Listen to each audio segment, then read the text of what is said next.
Alors bonjour à tous, je voulais vous partager aujourd'hui une petite astuce que j'ai découverte par hasard en commençant à vous confectionner le kit action de la girafe.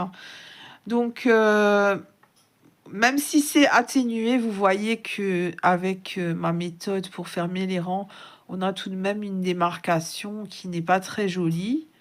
Voilà, bon, j'ai pas pu redéfaire parce que j'aurais voulu redéfaire pour le faire bien depuis le départ, mais c'est un fil, là-dessus, je suis un peu déçue. Alors, j'avais oublié de prendre un deuxième marqueur pour vous montrer parce que moi, je vous conseille fortement de marquer la dernière maille de votre rang que vous venez de faire parce que vous risquez de la confondre avec, la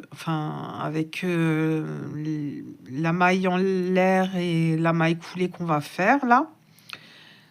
Donc par sécurité, je conseille de la marquer. Ensuite, j'ai pas marqué la dernière, c'est celle-ci. Si je marque pas au bon endroit, on va pas y arriver, hein.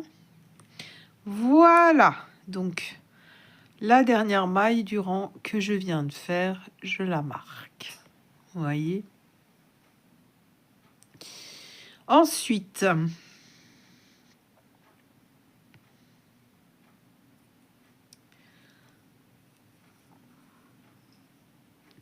je vais fermer mon rang,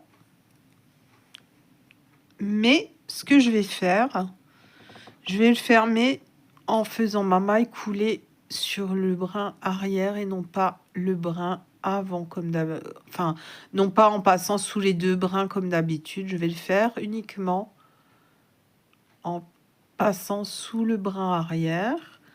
Je ferme mon rang de cette manière. Enfin, si ça veut bien. Voilà. Donc, je ferme mon rang. Et je laisse bien mon marqueur sur le brin avant. En fait, ce qui va se passer, la première maille du rang va devenir la dernière maille. À présent, je fais une maille en l'air. Je saute la première maille du rang. Je vous le disais, elle devient la dernière maille.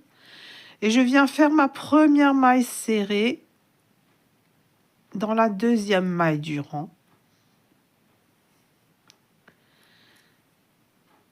Et je vais crocheter toutes les mailles jusqu'à arriver au marqueur qui m'indiquera qu'ici c'est ma dernière maille. Là, on le voit parce qu'il y avait un changement de couleur, mais si vous n'avez pas de changement de couleur, vous voyez ici, j'ai la maille que je viens de faire.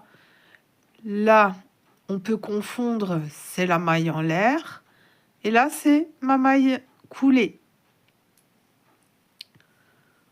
Donc, c'est pour ça que je conseille de mettre un marqueur.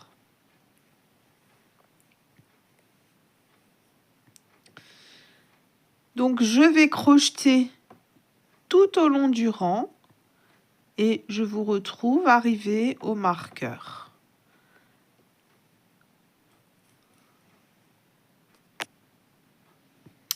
Je suis arrivée au marqueur. Alors, petit indice aussi, vous voyez là, vous avez le brin avant de la maille qu'on a sautée. En fait, ce qui est au-dessus, ça correspond forcément à la maille coulée et à la maille en l'air. C'est un indice pour ne pas confondre avec la dernière maille du rang. Moi, là, c'est repérable vraiment parce qu'il y a un changement de couleur, mais voilà. Donc, je vais faire